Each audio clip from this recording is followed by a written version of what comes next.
welcome back for our next tip, which is the power of nature. So obviously here it is, like, what is it, March 27th? It feels like January. Yeah. March 27th in Idaho. You see there's snow on the ground. There is absolutely no leaves on the trees. And you might have seen the Dog River. That's Ty's awesome Dog River rolling through the background there. But the reason we're shooting this where we are, it's on purpose. We didn't, we thought about, well, where can we shoot it? And we thought, well, if we're going to talk about these principles and actually live them, we better shoot it outside. So that's the reason we're freezing. Right. But also the reason why we need to make sure that this next principle becomes part of what we do during this time frame to help us really engage mentally and even physically for this one in a better mindset. Yeah, and the truth is that we are freezing, but it's worth it because of what it's doing to the chemistry and the makeup of our body and our brains right now. And so the principle behind this is based off of some research that's called the 3-day effect.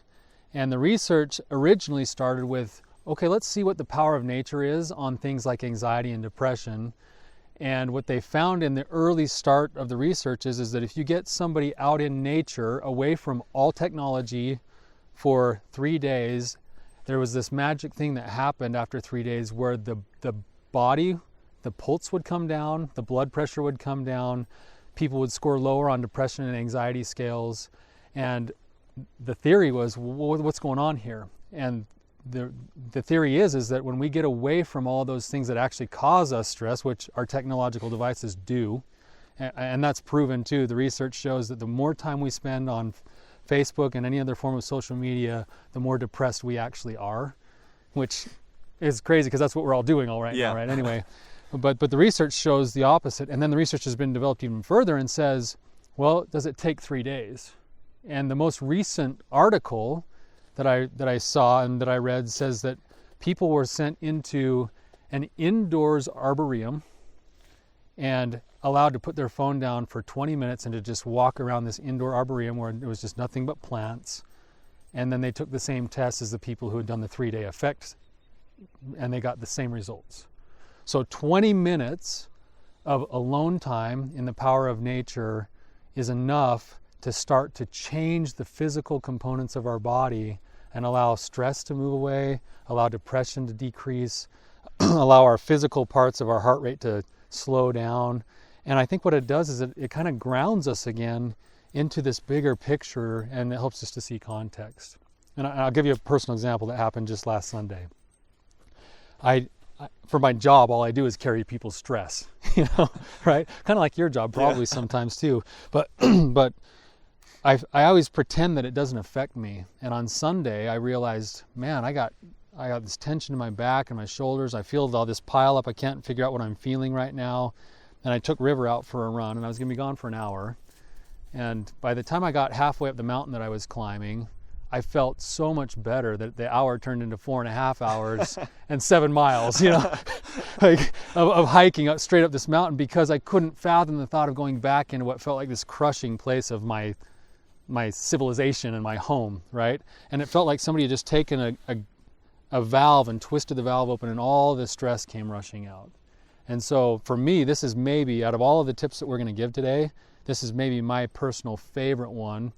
Number one, because I feel so connected to everything else, myself, to God. I feel so connected to everything bigger than me when I'm in nature, but also what it does for stress. So Tyler, what we talked about 3 days, we talked about an hour. So if we're going to give you guys an assignment today, what's the assignment we're giving them for today to connect with nature? I think the challenge is that everyone who's watching this is going to be in a different situation. So I would say, as wild as you can get, go spend a minimum of 20 minutes. Go find a nature path of some place where you work. Maybe there's a pathway behind your practice or your office that you can go. Go sit at the pond and feed the ducks. Whatever it is, as wild as you can get, go and spend a minimum of 20 minutes there. Let the reset button hit itself. Let nature hold it. Nature's big enough to hold it.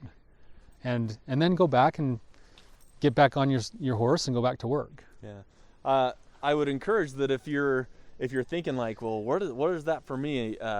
I don't know where that is, because for me, this is my backyard. We're filming this in my backyard on the Teton River, so I feel like I've got a phenomenal outlet that me and my kids get to enjoy.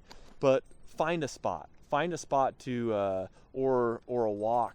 This whole thing about being on quarantine or lockdown that's been issued by a lot of our states doesn't mean you can't go out and enjoy nature. It means you got to do it at a safe distance and find some peace, and probably, if anything else, it might be possibly a little healthier for you to get out in nature by yourself. Absolutely. Would you rather sit in a home with my family of 6 other people and just breathe each other's air all day long, or spend an hour or 2 with your family out in some place like this? By the way, you'd also get your exercise in too. Hey, that's another tip if you haven't seen that one. Right. And yeah, of course, it's the paradox that we think we have to shut ourselves in, when in reality there's a lot of open space that we could be totally alone and get the benefit of what nature has to offer. Yeah. So take this tip to heart. Find a good spot. Maybe you can combine the 2 tips with the exercise and nature, but I promise that if you do that today, you'll probably come back with a renewed sense of energy and probably a renewed sense of gratitude.